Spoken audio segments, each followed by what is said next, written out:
Podcasting from the Sound of Freedom Studios, this is Local Politics. All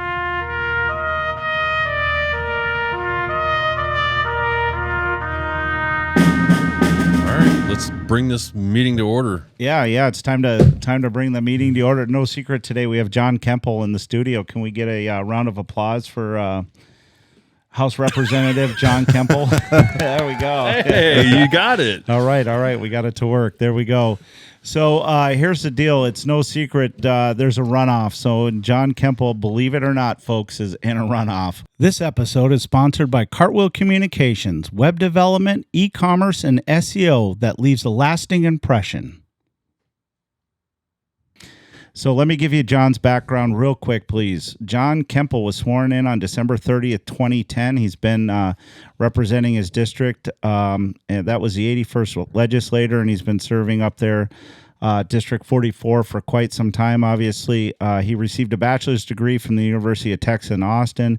He was born and raised in Seguin.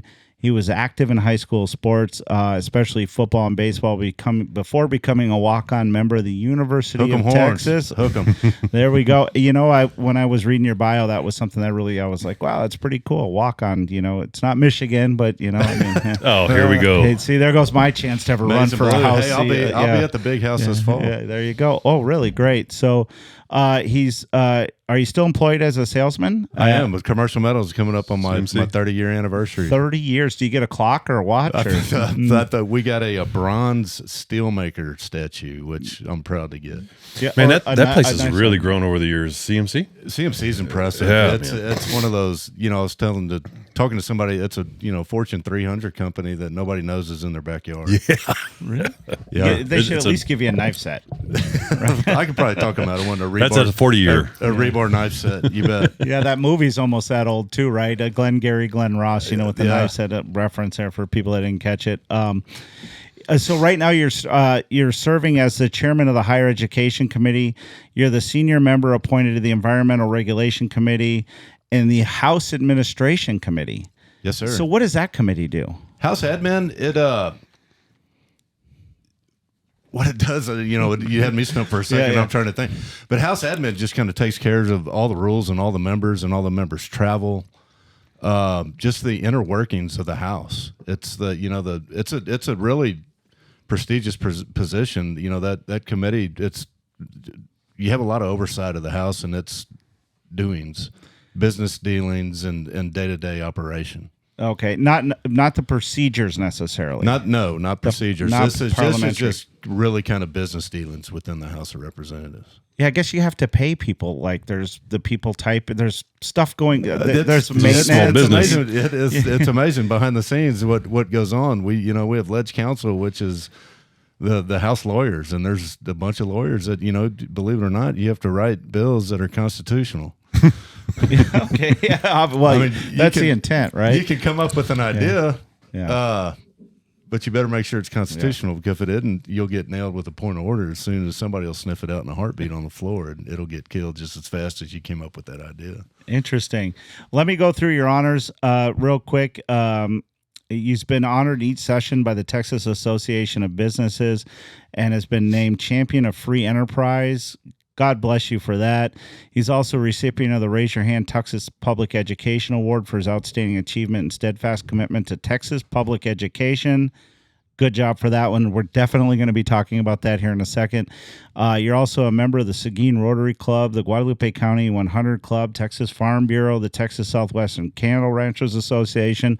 Former Mayor Stosh Boyle of Cibolo mentioned you're at 4-H events helping raise money for the kids. You're always out in your community doing those kind of things. You're an avid outdoorsman, and he serves as a Texas Parks and Wildlife honorary game warden. Do you get a little badge with that? No, that is awesome. I don't get I do have a little badge. Yeah, do you? But I don't get an increased bag limit, and I don't get an extended season. Yeah. I follow all the same rules. I have to keep my plug in the gun and do all the same things. Now, did you know that before you got yeah. there? Okay. No, I see what you're saying. I said, yeah, I'll sign up for it, but that means I get to kill 20 doves, right? Yeah, exactly. No, I think I read that. That was one of the things that stood out. Obviously, you're a member of the NRA, this Texas State Rifle Association. You have your beautiful wife, Michelle, and you're the parents of twin boys. And Michelle, I apologize. I didn't mean to save the best for last, but I did. And you guys are very involved in your faith, of course, with that Faith Lutheran Church in Seguin. You guys support Regional Hospice, Seguin Education Foundation, Wayne Budsby Memorial, Tejas Literary Club, the Texas Agricultural Commission, Heritage Center, and County Youth Shows. And that's just I was reading your bio and I had to find some stuff to trim. So if I left a charity off, do not write me an email, please. I'm sorry. Hey, and I'm wearing my Hal Baldwin scholarship hat. Yeah. Yeah, well, of course, yeah. Hal Baldwin, of course, the former mayor of Schertz, and you've been in the house long enough, so you would have known Hal Baldwin. I know Hal really well. Know the family really well. He and my dad had a great relationship, and after Dad passed away, I carried on, and Hal was one of the first people to step up and help. Nice. Oh man. That Hal and the family are really good friends, and in my heart forever. Oh, for that's sure. awesome. So let's get started with something easy. So who's been the best mayor of Schertz since you've served? I'm just kidding. I'm just kidding. You know what? Let's start. Let's start. Let's start with something light and something that I don't think most voters know about, and many of your constituents may not know. You served in the House of Representatives for the state of Texas during the largest tax cut in history. Yes, sir. Proud to do it. Did you air up a football and spike it? Tell me about how that came about. We did. If we could have spiked it on the House floor, we would have. How it came about? Well, it's just the property taxes in the state of Texas, and we've heard consistently from our constituents over time that the property taxes are just too much, and we agree. I'm a property owner, and I'd gripe and go down to the appraisal office and fight appraisals just like everybody else does. Obviously no special privileges but we've heard that consistently over time. And we were really fortunate this last session to have a surplus. And with that surplus, we made the steadfast commitment that we're going to pass that property tax cut to, one of the reason we have it's the taxpayers. So over time, through session, we went in took a little overtime because something that big, that much money involved, you're going to have difference of opinions. But at the end of the day, we passed an $18 billion property tax cut for the state of Texas. And it is the largest in American history, and we were proud to do it. It was one of the biggest and best accomplishments that I've been a part of, certainly since I've served. And in the state's history, wow. And we point to that. And you talk to people, and you can feel it. I certainly did. Yeah. You can feel it. Well, it's like adding rocket fuel to an economy that's just going, and you might as well, right? And, obviously there's some things we'll talk about that would even add more fuel, which I think is necessary. But so it was a praised tax cut on your property value, right? So it lowers it for schools, and then you guys give the money directly to the state. I should say the taxpayer, but the money goes directly from the state to the school districts. Is that? There was two different. The two large pieces of it were the $100,000 exemption on appraised value. I believe that was at $40,000, and we raised that to $100,000. So just on a roundabout number of a house that costs $300,000, $100,000 of that's tax exempt. So do the math. Yeah, and then you're right. The other large chunk of that was the state's portion of pay down of the local school property taxes, which we call compression. So we paid that up to the largest amount it's been at in a long, long time, maybe even in history. So you feel it through the taxes. So your school taxes are coming down. Your exemption value went up, which brings your property taxes down. So those two coupled together lead to, on a house of $300,000 leads to about, $1,200-$1,500 of savings a year. And so you pass the tax cut and everybody's happy, right? And all your constituents are calling you and thanking you, and you're not going to have a primary opponent, right? That's probably what you were thinking, right? And then all of a sudden you do have a primary opponent, and it's kind of tied a little bit. Primary opponents. Three, yeah, right, of course, yeah. And so tell us, well, not the big question necessarily, but were you surprised first of all to hear that you were going to have one and then to have several? What? I mean, I don't. You're never. Yeah, you're- that's to talk about you doing a great job, right? Hey, we want to thank you. You did such a great job. I think we're better qualified than you. thank you for letting me You know, keep my I mean, own money, right? yeah, It's so what it's the like- hell? Yeah, I put $1,500 back in my pocket. Brought the TSTC campus down here to help with all the growth and manufacturing, create jobs, educate kids coming out of school to put them to work, good solid jobs. Was it the thank you were thinking about, huh? Acquire money, for the county's hospital, which is the only hospital in the country that doesn't have a tax footprint. Did y'all know that? Mm-mm, I didn't. The city county only Really? county-owned hospital in the country that doesn't have a tax footprint. Wow. Anyway, Interesting. Got I didn't know that. got $8 million appropriated to them, which helps everybody in Guadalupe. Anyway, doing good things. They're bringing, Yeah. you're talking to spiking the ball, bringing money back home, fighting for money. You got to think it's a room full of hyenas in there a lot. Man, you got 150 people that are going after the same pot of money. Mm-hmm. It can be a hell of a fight, but doing that, coming back home with your chest pumped up, thinking you're doing a good job. Well, and I know, like, we come up there with the Northeast Partnership, right? All the Yeah, mayors, you absolutely. listen to us, you take our concerns in. There's other people I tried to get with, and try to meet with, and they don't have the time, Yeah, right? I mean, Kevin, we've known each Yeah. other well enough and long enough. I mean, all the same mayors, all the same councilmen have my cell phone number and call me, at the house. And I said, "Are you watching this game?" Or something like that. I was, Dad served for a long time and still have that sense of servitude. And I'm up there for y'all. I'm not up there for me. And that's the spirit that I'll carry. Yeah, the sales job, that's for you. That's right. That's right. But yeah, That's right. and then you're working for the people. Yeah, I always just kind of got that feeling ever since I've known you that you've kind of always been that way. And then I hear stories like Stosh and, posted on social media and, the former Mayor Cibolo, the current Mayor Cibolo, the mayor, sure. Everybody I'm talking to just loves you. And so we were all just as surprised as you were. Like, what in the world's going on here? I thought we were going to have a big, we had a big constable election here in this end of the county. And, I thought that would be the big focus this time around. And then all of a sudden, and then I'm sitting there and it was a Friday afternoon, 5:01, because I don't drink before 5. I cracked a light beer.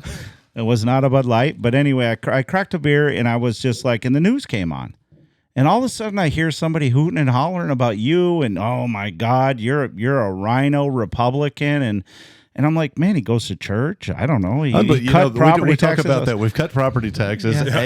A-rated NRA champion, free enterprise business champion, outlawed abortion, passed constitutional carry, passed, the toughest border laws ever. Making the people that through fentanyl now you can be arrested and charged with murder. Yeah. Wow. And I mean, the toughest border laws putting $6 billion in on the border. You're a free market private property rights guy, too. I talked to Ken 100%. Keel and the guys over at Four Rivers, and they're always talking about how you're a champion for private property rights Absolutely. and free market. And, the foundations that I think that being a conservative is, right? I mean, you checked every box. I mean, you're in private property, there might be some fringe stuff, with the gaming and stuff where hardcore conservatives might, raise a brow to that, but that's still about private property rights and free markets. And so, but all of a sudden now and then I hear that, then I hear another ad, which I know isn't, your campaign has to respond, right? So all of a sudden I hear about, this other guy who I've never met, your opponent. I never heard of. I'm over here involved in the Tri-County, the Chamber, all this stuff. I've never seen this guy, or I've never met him. And all of a sudden, he's he wants to have this welfare program where they're giving checks to parents because they want to homeschool their kids. Certainly, the reason I've got that opponent and the others is because of that, because of what we went through last session. And it's a school voucher program, what you're talking, the entitlement program that in other states have proven to turn out to be really, really costly. And that makes him a rhino. And that's the part I don't understand. So for people that don't know, my wife works in education. She's got almost 30 years. I have my son goes to Veterans Memorial High School, and I have a daughter in the STEM program over at Judson. Is there problems with the Judson School District? Yes. We can point to problems in every school district. Well, but at the board level and upper management, and so is there things that I wish were done differently? Yes. What have I done? We've had Monica Ryan, right, Jason? Other people in here. We've had to try to find the best candidates because they have to work hard. Kevin, that's an important part of it. Is the great thing about public education is we do have a program or a form of the elected representation. So through our school boards, and that's the way you do it. I mean, there are a lot of times when the school boards may be a little bit complacent and just kind of listen to the direction of the superintendent. It's kind of, I always say, the superintendents are working for the board members that are elected by the people, and that's the way it should be. And 50% of my property tax bill every year goes to the Selma Police Department. I'm going to just take care of my own security. Can I just have my own money? Yeah, and that's the problem with it. In my eyes, when it was hard to follow all the bills because you guys had like 19 sessions because the governor wanted to keep pointing at you. That's right. We did set a record for sessions, or at least tied a record. But to me, well, let me ask you, because I know what my problem is, and we're probably on the same page. What was the problem with first of all, do we have competition in Texas? In our education system. Yeah, you have choice. Parents have choice right now. You can go to charters, you can go to privates, you can homeschool. Absolutely. It's right there. There's plenty of competition. And there's more choices now than ever. That's right. Because I follow the school board meetings, and every time a charter school comes, they have to go before the school board, and I follow it, and they have to explain this person applied for a permit, and this is how many kids they anticipate, to help the public schools plan better, right? Because you don't want to take half their student body and then their budget's overinflated. You don't want to bankrupt them either. But there is competition, big time competition, more than there's ever been. Absolutely. Right? So that's the first thing that I think we need to get out there. You have a lot of options as a parent. Now they want to just take the money out of that competition pool and just give it to people. Without accountability. So I could get, how much do you think? 10 grand. So I could get 20 grand for having my two kids. Your 2 kids, you get 20 grand. And guess what? You don't have to show where it's going, who it's going to, any kind of academic achievement. So the playing field's not level. That's the thing. And I had a conversation with a constituent earlier. That's my 2 big things is competition is great. I think we can all agree on that. Competition sharpens everything. It's great for business. It's awesome. But until it's measured equally, it's not competition. So a kid in a public school that's getting $6,200 a head versus a kid that wants to leave a public school and get $10,000. So there's already a 40% difference right there. And knowing that kid's going wants to go to a private doesn't even have to take those kids, which means that they come back to public. And the public, we're constitutionally obligated to provide public education. So we have to educate those kids. And it made one of the big setbacks too was special ed kids that may cost a district $70,000, $80,000 a year. And they get a $10,000 voucher. Who's going to take that kid? Nobody. Pub ed is. That's right. Well, and I'm wondering now if I can reverse my vasectomy that I'm about to have. Because 10 grand a kid, that's like, so, and here's the concern. My wife's a school counselor, so she works, we're starting to see more McKinney-Vento out in the suburbs than we used to in the past. And so that's homeless, families that are divorced or whatever else. And so you're a stay-at-home dad, and you have, is there a limit on how many kids you can have? Those type of questions. No. Well, I got 4, there's 40 grand a year. Yeah. Wow. Like that's better than child support. Way better. Yeah. And it incentivizes just taking the money. And it's certainly knowing that you don't have to be accountable for where it goes and how it's used. I mean, we've seen it rolled out in other states, and we've mentioned this during our campaign, is that we've seen some of these operators, the AFC, the folks that were saying a bunch of nasty stuff about us. At the same time in Arizona, they're saying take the money because they won't check your citizenship status. Jeez. We have that in publication. So I would think, and maybe I'm wrong, but if you're running against the guy that goes to church, National Rifle Association, does all that stuff, and if you're running against that guy and you're going to call him a rhino, or your ads are calling him a rhino, but you want to start a new welfare program for illegal immigrants. That's exactly what it is. Are you following this, Jason? Yes. Yes. I don't think Are you Jason's going to have really any more happy kids? with some of the answers. Well, Are you going to have any more kids? Come on, $10,000 a For piece. $10,000. Come on, Chase. You're under 18, right? It's unbelievable. It's unbelievable. It really is. It's unbelievable to me. It's a head scratcher. I can't. Then when we're going back, there was 21 of us that voted against it, and we're all rural. Just because we've seen what it'll do and have an idea of what it'll do to the rural communities. Not only will it hurt those schools because the money's leaving, people said, oh, the schools won't feel it. I said, absolutely they will. Even if the kids in Gonzales, Texas, or Nixon, Texas, or Seguin, or some of the rural districts that I represent don't lose kids, the state's going to reappropriate money to make up for the kids in the larger areas. So our districts are going to be paying for kids in DISD that go to a private up there, and HISD, San Antonio, some of those kids. But we're going to start losing the money. We start losing teachers, and education. The quality of education starts to go down. The local communities start losing money because you're losing teachers, you're losing teacher pay. So let's talk real quick though. Let's talk about why this is an issue and why this is resonating with people. And that's because I believe that people feel trapped by the school taxes that they have. So if you are offering, hey, you know what, you're right, because we've basically got no say. I mean, we interview the school board people and these kinds of things. You talked about voter turnout before we got on record. I mean, the schools are they're way worse, as far as people voting. But so, especially for somebody like me who doesn't have kids in a school, and I look and see how much, I'm paying in school taxes, I can understand how this conversation has got to this point. Now, how it's being, how we're going about it, I think is horrible. You know what I mean? But I think that original question. And that's what, it's been on the ballot a couple times, and it's, the money should follow the kid. Makes great sense. Sure. It makes great sense. But then that gets into the competition.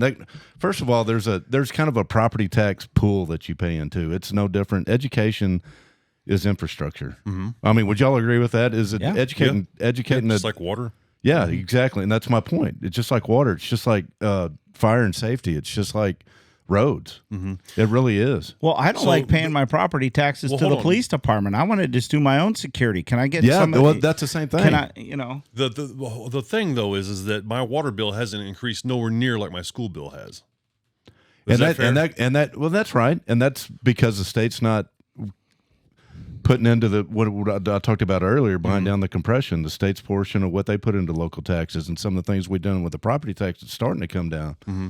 But with a program like this, where the money just starts to build up, and we've seen, like I said, in different states that have already implemented this program, all the property tax wins that we've made, the historic wins that we've made, will start to be eroded with the cost of this program. It's creating a third arm. And I mean, yeah, I agree. I think that the solution or the where this is going, I think is a bad idea.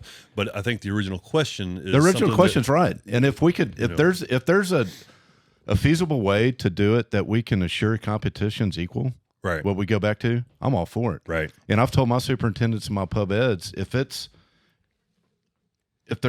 some kind of accountability with that money that's leaving, so we can protect taxpayer money. Mm-hmm.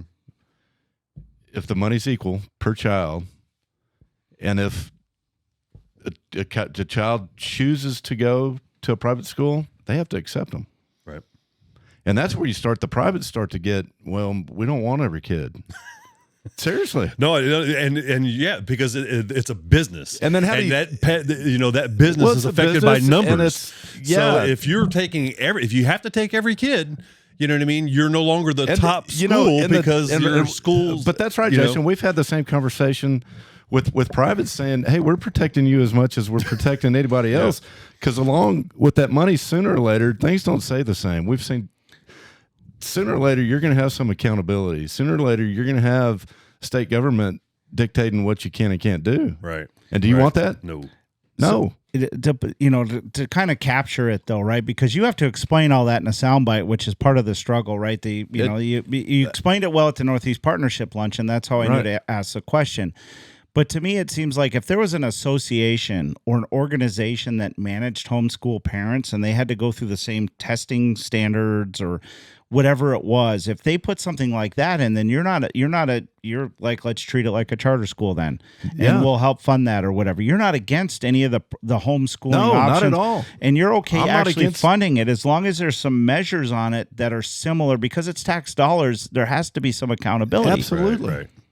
And that's the part. That's where the bill in your mind. That's where it where it started really to fail. With that's where it started to fail. When you started losing accountability, I'm sent up there and elected by these folks to go up there, and look after it and to keep a good eye on it, make sure it's being spent wisely. And that just giving $10,000, here you go. We'll never see you again.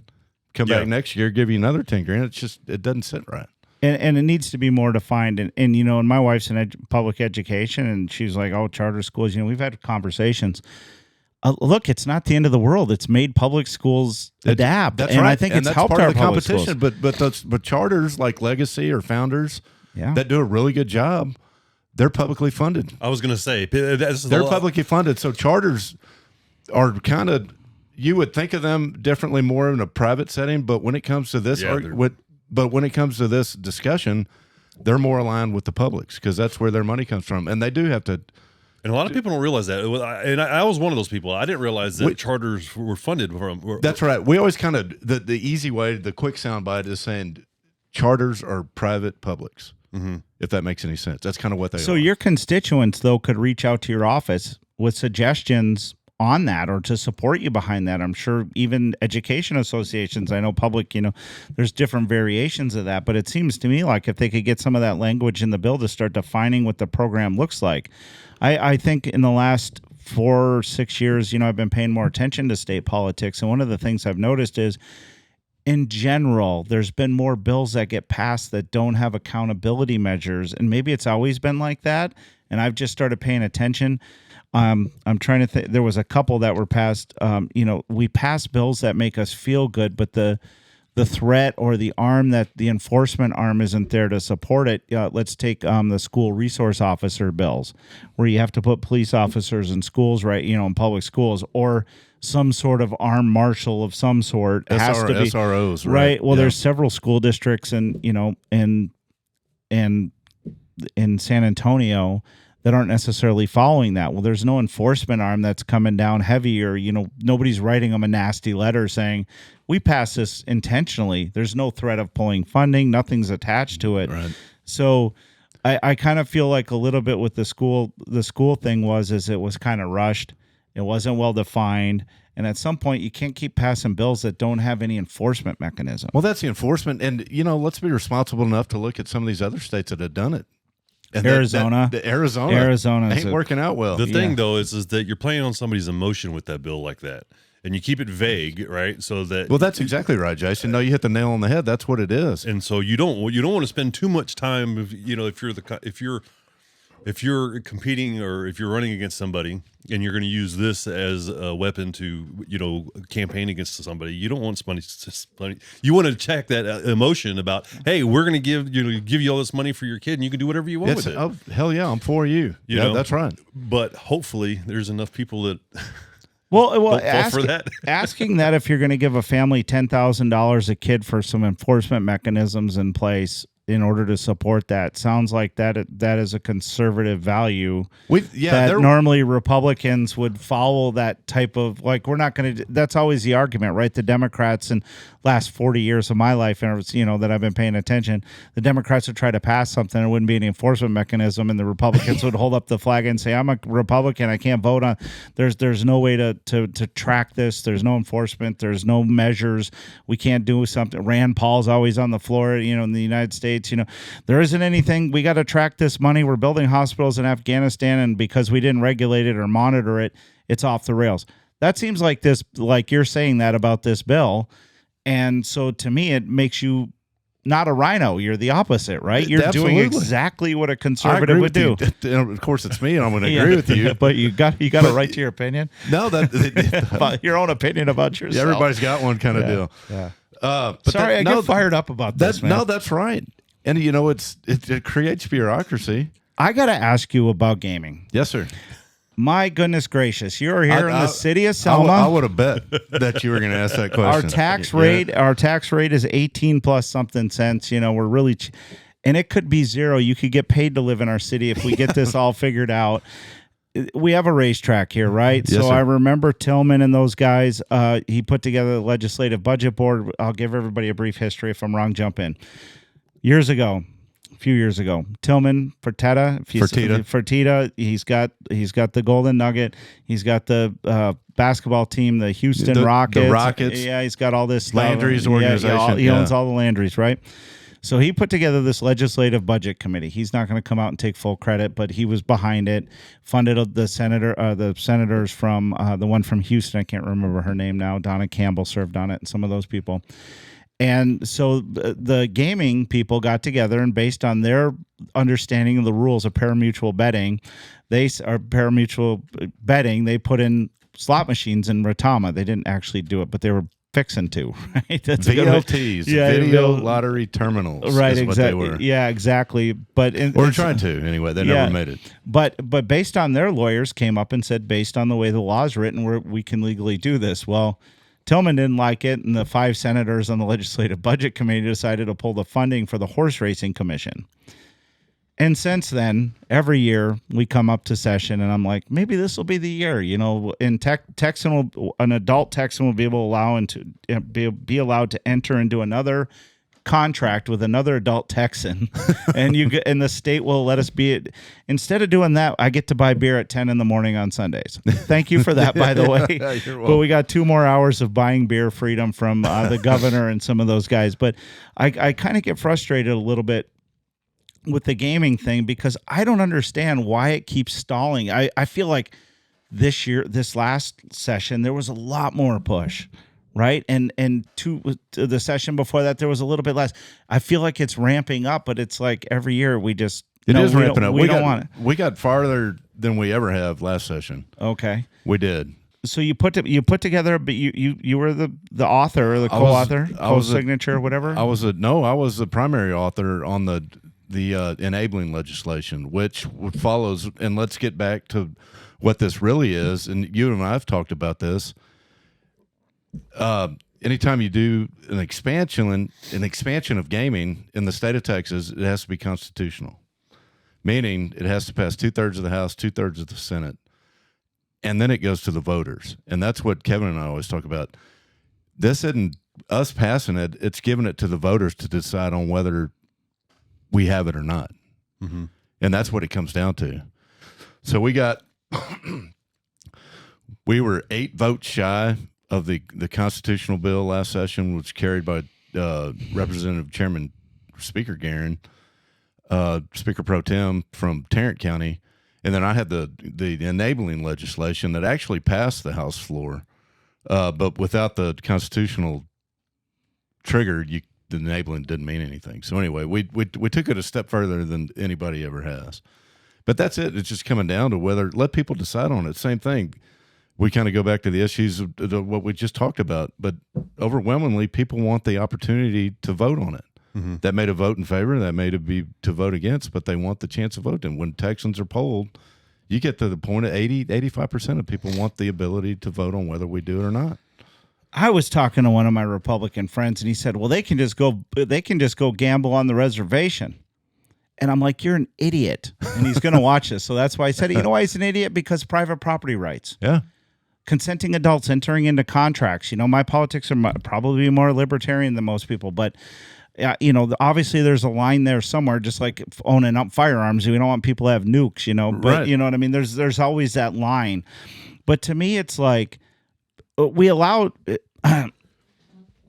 When I got elected, Leonard John told me, he took me up to Bill Miller and he showed me all the pictures. He goes, "You can't build this anymore in Texas or anywhere in our country." I said, "Why?" Regulation, local permits.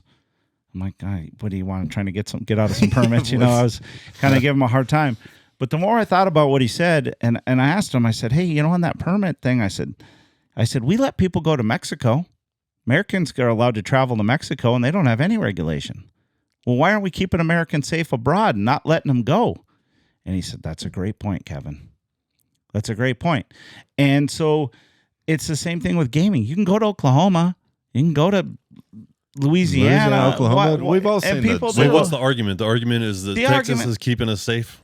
Well, from gaming? I don't understand what the no part of it is. It's not really a Christian thing. That's kind of what it seems to be. It's people are concerned about maybe a moral argument over it. I mean, that's kind of what it's always been. When we had it on the floor this past session, it was safety and scrupulous behavior and vice and all that stuff that may come with it. But when you see how these things are operated these days, it's You don't not a get problem. that. Yeah, you don't get that. It's not like a You know, strip that- joint. That's what I mentioned earlier. I mean, people that they must have watched Casino last night. Yeah. That's not like Blowing that. up cars. When you look at the background checks they do on these, it's in what we had in the legislation. It goes there. It eliminates a bunch of people right off the bat. But the security involved in these things are unbelievable. I've got a question that I'm just dying to ask, and I got the two smartest guys in the room here are going to help me with this. Me and my son were talking about this the other day. I agree that I would probably say that I lean more libertarian than anything else. Freedom and all this, right? I've got a scenario that I can't wrap my head around. What is the right thing to do? Property rights. You keep bringing that up, and I'm very with you on this. Okay, I think that if a person has 2,000 acres in Texas or anywhere else in the United States, right?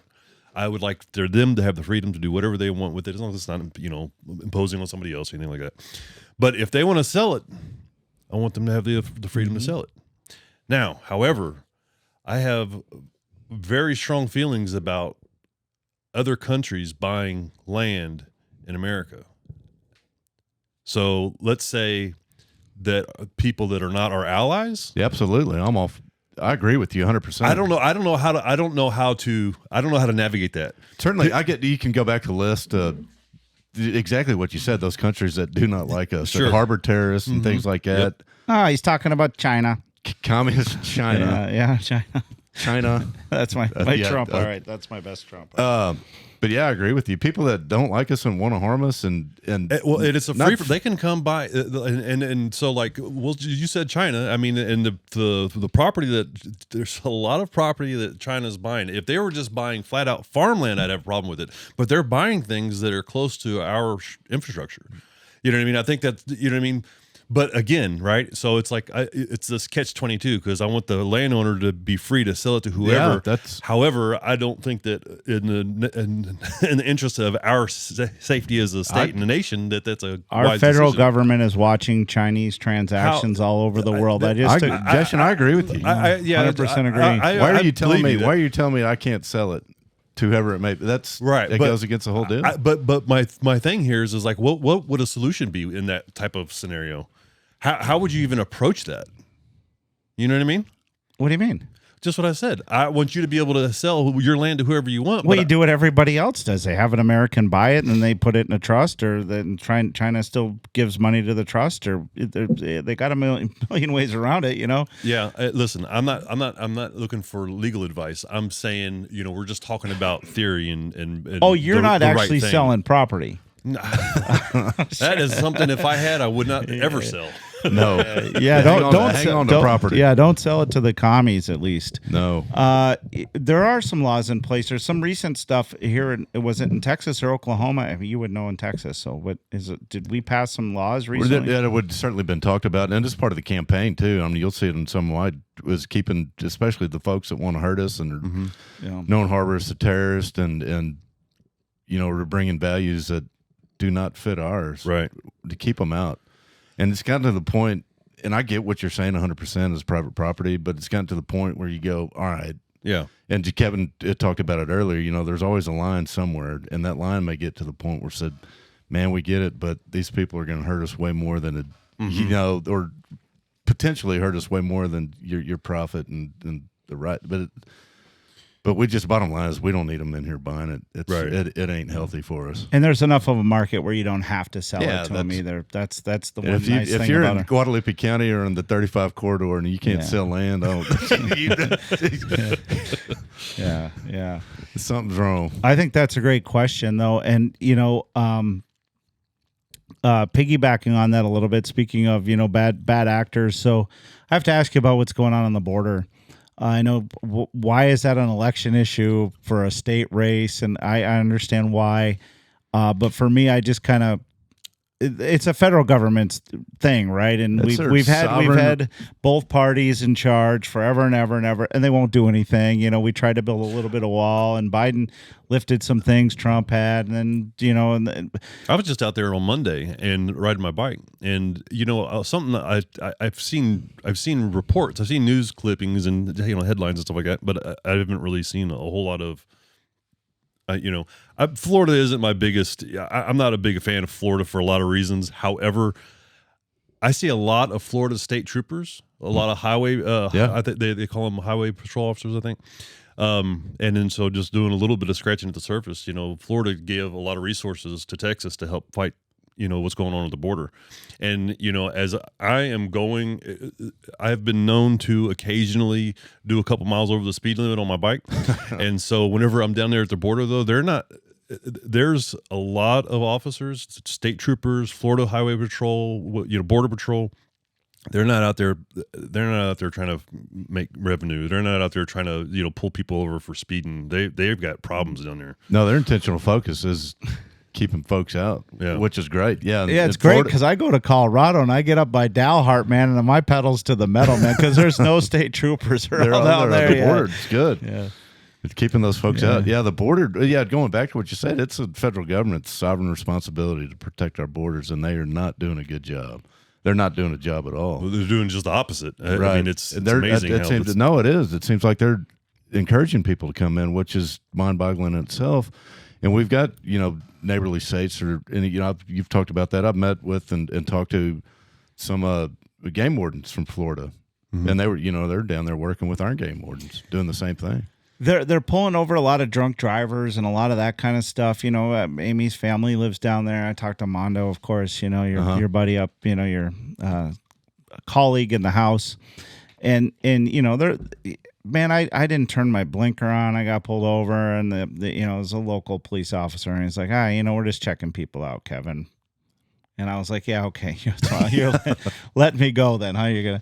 But I'm just down there picking up a kilo. I didn't know what to say to him. But there we go. But I think the thing about it is that the federal government has to step in and do something, and our federal government, our federal government, what they need to do is beyond dysfunctional at this point. I mean, they came close to a bill that would give us something. Like, I would have just taken it and let's move on, but I'm a practical person. I don't care what party wins. I'm not in, for me, I'm more like, we just got to get something done.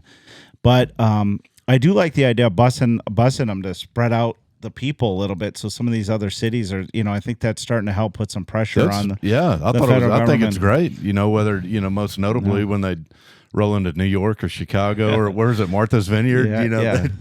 You hate to do it, but it puts. But they're also. But it brings it into perspective. And they're also getting taken care of. Yeah. Right. The people there. We're not starving people in Nevada desert somewhere or something, right? No, we're sending them places we know they're going to be taken care of. So that's the other thing. This is a humanitarian thing too. But my question goes back to the state part of this, right? So we've spent billions, probably. We spent $6 billion last session. That's on top of what we've done before that. $6 billion for what? I just want to clarify. $6 billion in border security, whether it be additional officers. How long was the session? What, every 9 years? It seems like it. It seems like we're still in it. Yeah. Legislative session in the state of Texas is every other year, 140 days. Yeah. And then if you don't get your work done in that time, you can go into overtime, which is typically a 30-day session. Yeah. So $6 billion. That's Well, I question. Which drives me crazy about that $6 billion price tag, going back to the sovereign responsibility of the federal government. Mm-hmm. They need to be doing that. Where that $6 billion comes from, what we could have been giving y'all in property tax cuts. More additional property tax cuts. There's plenty of other things that the state of Texas could be doing other than working on its sovereignty from Mexico, keeping the border safe. I don't know if I'm not sure the execution by the governor is as efficient as it could have been. That's as polite as I can say it. I think there's some billions that we wasted to never get back, and I just hate it's And not, that $6 billion price yeah, tag? I do. I think there's some things he's tried that are are good in concept, and I get it. He keeps bringing it to the public's eye, but What? I'm wondering if there's a different tactic. But I don't know with the governor and with our attorney general. Every time you do anything, you get sued. But and then also I'll argue a little bit too. Yes, I appreciate that, and this is a slippery little subject here. But I mean, how much of that is governor's responsibility? I mean, yes, we're supposed to. The governor is supposed to keep Texas safe. I get it, but I mean, Jesus, like out of that $6 billion, how much of that should we have actually spent? Well, I don't know about the cost and stuff. You know I what I just mean? think some of the tactics are a little hokey for me. But the cost, going back to that, Jason, too, is right. Really, we shouldn't have spent any of it. The federal government should have protected us. And that's kind of where I'm Right. getting at. I mean, you're saying that his tactics are hokey and all these other things. I'm saying that wasn't really his responsibility at all. He just sees the. I mean, But if we spend the money, but you know what I'm saying? I get it. But if we spend the money and then we're not getting a return on our investment, then that's on us. I see what you're saying. Yeah, I see yeah. both I'll of go you, along but with that. I'll go along Yeah, with that. that's what I'm saying. We've gotten forced into it's so inept that we have to do something, and we're choosing to do it because I think it's the right thing. I supported it. Yeah. It's the right thing to do. Yeah. And we always laugh about that. That we're going to send from Austin, send to D.C. The bill. Say remit, 30-day remittal notice on it, and send us you owe us $6 billion. You should. Yeah. Interest starts on the 31st. I'm not Vig. saying that we shouldn't be doing something. I just think some of our tactics have been a little eyebrow raising. I'll just leave it at that. It's too much for me. Well, let me ask you this. I'll leave you with this then. What is up with the outside money coming in? I've done a lot Everything. We're sitting here today. I'm running a campaign. I'm in a runoff today all over the school issue. But why does a guy, Jeff Yass, why he was, in my understanding, I did some research, is he was supporting the anti-Trump movement, right? The Never Trumpers. Although he's got an interest in TikTok, so I think he might have just bought Trump. But that's a whole nother news article I read recently, right? I try to spread out my news. So I'm not just getting it from MSNBC, you commies that think I'm a rhino at home. But seriously though, and then all of a sudden he's wrapped up in this race. Like Trump, I heard Trump's name mentioned. It's crazy with Allen School. I was like, what in the world? In a Texas state representative race. Mm-hmm. We've got these folks, and that should be question raising enough. Why are these people interested in Guadalupe and Gonzales counties? Why do vouchers matter so much? There's a lot of money. Go back to that 8% management fee I talked to you about. We got to get in on the 8%, Jason. Forget the podcast, man. It's not really paying the bills. I've had friends. Friends say, if this thing passes, guess what? I'm opening a private school. Well, it doesn't sound like there's going to be a whole lot of oversight, so you could just open one and not have any. Yeah. People in it, just say that. What's the scary thing we didn't get into with the private school thing is with AI and virtual learning and things like that, you just jam a bunch of kids into a room. It's going to be amazing times coming up. Turn on a screen, have a hall monitor, and off you go. Now, all right. So now that we've talked about all the problems in your backside, can you tell us about some of the things that you really are been focused on, or things that you've served since 2010? What are you really proud of that you've accomplished? Well, I'll tell you what, this last session and given the opportunity, the chance to serve as chair of higher education. And I had never served on higher ed before. I've never served on pub ed. I've always been more of an occupational kind of guy, whether it be through licensing, environmental reg, things like that. And got this just really out of the blue. Didn't have a conversation about it. Didn't necessarily request it. Didn't have, ask for it or use my seniority status for higher education, and got it.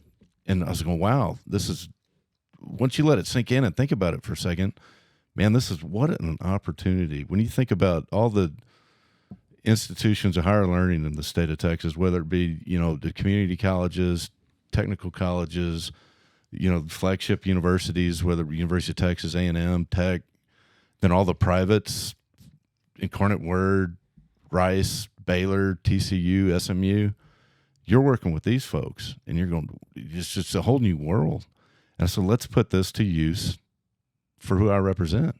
Mm-hmm. So when you think about, when you get into Guadalupe County, certainly, and per capita, we're the manufacturing capital of the world. What do we need more to support those manufacturers is an educated, skilled workforce. And who's doing that the best? By far the best is TSTC. Just a fantastic organization. And they're all they're funded, which is amazing, which we just did with community colleges, that they'll start rolling that out. But they're funded based on performance. So if a kid, they're not paid until that kid is placed in a job. Nice. That's Which very is nice. Wow. So you talk about competition and incentive to educate these kids. Mm-hmm. That's awesome. That's Okay. amazing. That's how you So make I think- Texas better right there. We're making Texas better. And what better than we're going to get one of those campuses in Guadalupe County? Really? We are getting a TSTC campus that will educate those kids, that will place those kids in the manufacturers, great manufacturers we have, Commercial Metals, who I'm employed by, Caterpillar, Invesco. You just go on down the line. Well, great jobs, and just made our community a hell of a lot stronger for years to come. And that was, you talking about spiking the ball. That's spiking Wow. the ball. And, Well- and I wouldn't have had that opportunity if I weren't chair of higher ed. And that's something I brought home to our community. And that'll live forever. And that, I'm proud of that, Mark, knowing that there's that kind of sustainability in the workforce, this local workforce, for the years to come. You must have an amazing staff too. I do. Yeah, I think too. I know like people up in Austin. We have some mutual friends like Wendy, McDaniel Foster. Went to high school or school with Amy, and we go. I can't go up to the Capitol and not give her a call. She's in there all the time working, and we have a lot of mutual friends. I'm one of the representatives from the Valley, Mondo, is down in Westlaco, and Amy's family, of course, knows him. I think he went to school with Amy too, and he's a Democrat. Do you talk to Democrats? I do talk to Democrats. Oh, damn! golly, Here we I'm go. awful. There's He's a rhino. He talks to Democrats. Yeah, no, here we go. No, but I think a little bit of that's kind of getting lost going into my, my earlier question about why are these outside influences. I think a little bit of that decorum is getting lost. And one thing, I don't want to leave you off the hook without more positive stuff, but I got to ask you this too. The landscape is changing drastically. And I feel like one of the things when I heard about, TML, like cities. So you're in Selma right now. Our tax rate's a little over 18 cents. Cibolo's what, 50 cents or whatever. Well, we can't raise our property taxes up. The state, you probably voted for it. I would have too. Yeah. Passed this law where we can't collect more than 10% a year. Essentially, is what the bill says. But the problem is 10. So if we have to raise our tax rate 2 cents, we have to go out for an election. And you're penalizing people for because we're conservative, hey, we're being responsible. We don't need the money. I think that and some other things started the erosion of the fabric of local control. And I think this election you're in is also about local control. Yeah. Where, you have, in a larger sense. Yeah. In a lot of elected people don't even know your opponent. Never met them. No. Still haven't met them. And they go to events and, all this stuff. And I just wonder if that, is this going to be another person that gets up in Austin and, you go to meet with them and, he's having lunch with the governor. That's kind of, it looks like the trend. And that, that's why we stood up. A bunch of us stood up and said, we're true servants. I am. I promise you I am. And that's, we're up here, and like you said, I look forward to meeting y'all. And it's one of the bright days when I get to meet constituents and visit with them and talk. But you can start to see the everybody gripes about D.C. and the dysfunction, and nobody talks to each other, and nobody works together. In the Texas state legislature has been great, and you have a deliberate process. Really talking about the issues, how it affects, and it's a truly representative forum of people you serve with, whether DER, whatever it may be, and it's been great, and it's worked really well for 180 years, and to have significant outside influence that are coming in and buying seats, and the folks that are getting elected goes back to just what you said. I've seen it happen in this last election cycle. you know, they're carpetbaggers, people that never even heard of these people are winning these seats, and it's scary. And if Jason sold his 200 acres, he could have one That's right. House representative, maybe. Remember, right? You could Well, I have might one be able to get the armchair. The chair, the armrest. Yeah, the armrest. There you go.